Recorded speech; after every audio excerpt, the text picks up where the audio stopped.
I want you to close your eyes for a second. Imagine the most beautiful goal you have ever seen. Not the hardest, not the fastest, the most beautiful, the kind that makes the commentator forget their words, the kind that makes the opposing fans stand up and clap against their will, because what they just witnessed was too extraordinary to sit down for. Now imagine the man who scored it did it casually, as if beauty was simply the only language he knew. That man was Eden Hazard. And somehow, impossibly, that story ended in near total silence. No farewell match, no standing ovation at the Bernabeu, no final chapter, just a quiet post on social media, and a footnote in a story he was supposed to headline. How does that happen? That's what we're here to figure out today. Before we talk about what went wrong, we have to understand just how right everything once was. Eden Hazard didn't play football well. He played it in a way that felt like it existed outside of any tactical manual ever written. He was the rare player who made the sport look like it was invented purely for his own amusement. At 19 years old, he won League One's Player of the Year. 19. In a league that doesn't hand that award to teenagers for fun. When Chelsea signed him in 2012, it quickly became obvious they had paid a fraction of what he was actually worth. Over 7 years at Stamford Bridge, he became the most consistently dangerous attacker in English football. 2 Premier League titles, 2 Europa Leagues. Every individual award the league had to offer, but the numbers still don't tell the full story. In his last 3 full Premier League seasons at Chelsea, Hazard combined for 110 goal contributions, a number that eclipsed nearly every player in Europe during the same period. But here's what those numbers can't capture: the sensation of watching Hazard receive the ball with his back to goal, the defender already leaning the wrong way, the crowd already rising, before he even moved. Because they knew. Everyone in the stadium knew that something extraordinary was about to happen. Zinedine Zidane, a man who played alongside Ronaldo, Figo, and Roberto Carlos, called him the best player he had ever coached. Thibaut Courtois said he was relieved to finally play on the same side as him, because having to face him in training every day was genuinely exhausting. This was Eden Hazard. This was the player the world was watching. The summer of 2019, the move that had been whispered about for years finally happened. Eden Hazard signed for Real Madrid, around 100 million euros, potential add-ons taking it significantly higher. He was 30 years old, young enough to have 5 or 6 peak years ahead of him, old enough to have already proven everything he needed to prove. The signing made complete sense. Real Madrid had lost Cristiano Ronaldo the previous summer. They needed someone who could carry the attacking burden alone, someone with the individual quality to win matches by himself. Hazard was the obvious answer. He had been doing exactly that at Chelsea for years. Watch the footage of that unveiling again. Look at his face.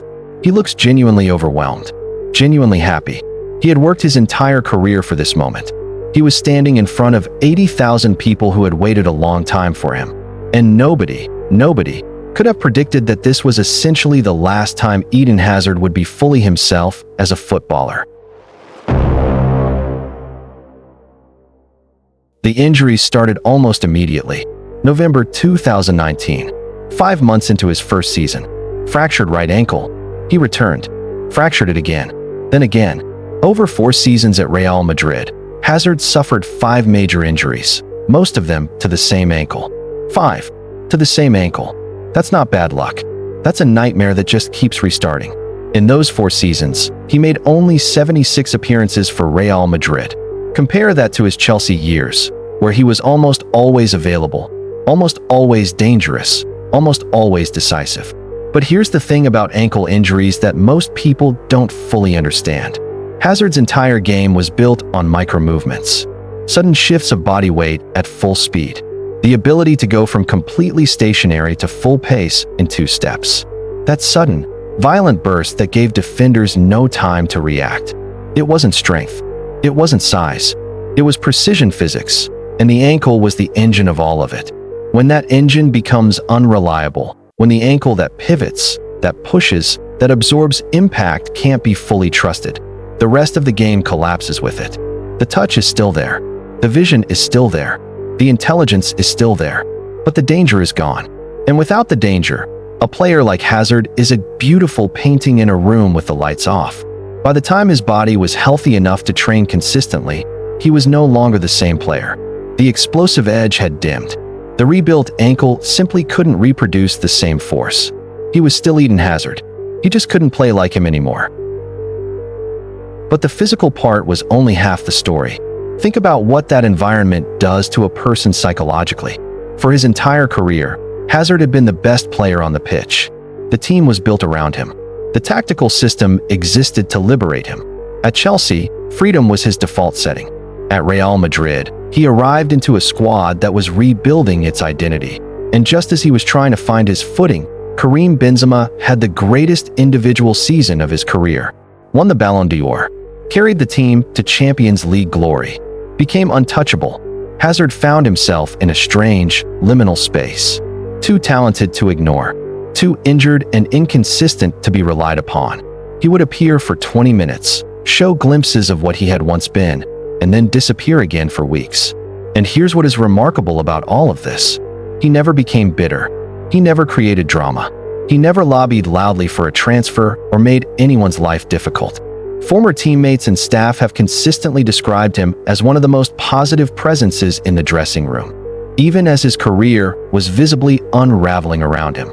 That is not a small thing. Most players in that situation would have soured. Hazard kept working, kept believing his ankle would hold, kept smiling in training while the gap between who he was and who he could be grew wider every month. There is something both admirable and heartbreaking about that. And if you want to understand the full weight of what was lost, look no further than the Belgian national team. Belgium assembled one of the most extraordinarily talented generations in the history of international football. Kevin De Bruyne, Romelu Lukaku, Thibaut Courtois, Dries Mertens, and at the center of it all, Eden Hazard, as captain. For nearly a decade, this group carried genuine expectations of winning a major tournament. They reached the World Cup semifinals in 2018. That remains the ceiling. The window has closed. The trophies never came. A fully healthy Hazard at Euro 2020. A fully healthy Hazard at the 2022 World Cup. What do those tournaments look like? We will never know. And that question, that permanent, unanswerable question, might be the heaviest thing in this entire story. Kevin De Bruyne, characteristically direct, has spoken about the pain of watching his friend and captain struggle from the sidelines. An entire generation of fans shared that pain because they had seen what Hazard was capable of. They knew what should have been there. Eden Hazard retired in October 2023. A social media post, a photograph, a brief statement. No farewell match, no ceremony, no final bow. And yet, here's the thing we need to talk about. The thing almost nobody says out loud. We have spent this entire video talking about what went wrong. About the ankle, about the timing, about the shadow of what could have been. And every word of it is true. But strip all of that away. What remains? 7 years of being the best player in England. Europa League performances that stand as some of the most dominant individual displays in the history of that competition. 110 goal contributions in 3 seasons. A generation of Chelsea fans who genuinely believe they watched the most enjoyable footballer of their lifetimes. And then this. There is a version of this story where Eden Hazard is considered a failure. 100 million euros. 5 ankle fractures. 76 appearances. A quiet retirement post. That version exists, and some people tell it. But there is another version. A version where a kid from a small town in Belgium grew up to be so good at football that Real Madrid, waited years for him. Where Zidane called him the best he ever coached. Where every defender in Europe had nightmares about facing him on a Tuesday night in the Premier League. A version where his greatest tragedy wasn't failing. It was that his body gave out right before the world got to see the final chapter of something that was already one of the most beautiful stories football had ever told. And here's the part that will stay with you. When Hazard officially announced his retirement, he didn't express regret. He didn't talk about what could have been. He said, and I want you to really hear this, he said that he had loved every single minute of it. While we were mourning the career we thought he should have had, he was at peace with the one he had lived. Maybe that's not what went wrong with Eden Hazard. Maybe that's exactly what went right. If this video made you feel something, it should have. Hit subscribe. We cover stories like this one every week. Players who were supposed to be legends, moments that changed football forever, and the human beings behind the highlights. And before you go, drop a comment. Who do you think suffered the biggest career tragedy in football history? Let's talk about it below. See you in the next one.